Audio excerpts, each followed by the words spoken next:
लोकसभेचे विरोधी पक्षनेते राहुल गांधी यांनी आज भिवंडी जिल्हा अतिरिक्त सत्र न्यायालयात हजेरी लावण्यासाठी जात असताना त्यांच्या वाहनाचा ताफा मुंबई विमानतळ इथून भिवंडीच्या दिशेनं जात होता। यावेळी आनंदनगर चेकनाका येथे भाजप कार्यकर्त्यांनी त्यांच्या ताफ्यास काळे झेंडे दाखवत आंदोलन केलं।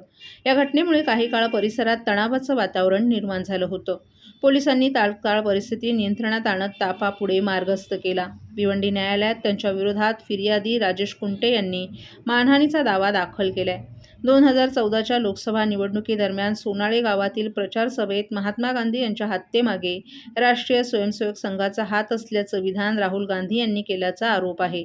राजेश कुंटे हे राष्ट्रीय स्वयंसेवक संघाचे कार्यकर्ते असल्यानं संघटनेची बदनामी झाल्याचा दावा करत त्यांनी भारतीय दंडसंहिता कलम अन्वये खासगी फिर्याद दाखल केली। या प्रकरणात फिर्यादेची सरतपासणी आणि उलट तपासणी पूर्ण झाली असून तपास अधिकारी सायकर यांचीही सरतपासणी नोंदवण्यात आली आहे। या खटल्यात पूर्वी जामीन देणारे माजी केंद्रीय गृहमंत्री शिवराज चाकूरकर पाटील यांचं निधन झाल्यानं नवीन जामीनदार सादर करणं आवश्यक होतं। काँग्रेसचे प्रदेशाध्यक्ष हर्षवर्धन सपकाळ यांनी जामीन दिला असून न्यायालयानं तो मान्य केलाय।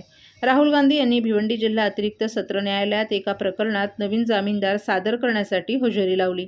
न्यायालय परिसरात कडेकोट पोलीस बंदोबस्त तैनात करण्यात आला होता। त्यांच्या विरोधात सुरू असलेल्या मानहानी प्रकरणातील न्यायालयीन प्रक्रिया पूर्ण करण्यासाठी ते उपस्थित राहिले होते। त्यांच्या वाहनाचा ताफा मुंबई विमानतळ इथून भिवंडीच्या दिशेनं जात असताना आनंदनगर चेकनाका येथे भाजप कार्यकर्त्यांनी त्यांच्या ताफ्यास काळे झेंडे दाखवत आंदोलन केलं। या घटनेमुळे काही काळ परिसरात तणावाचं वातावरणही निर्माण झालं होतं।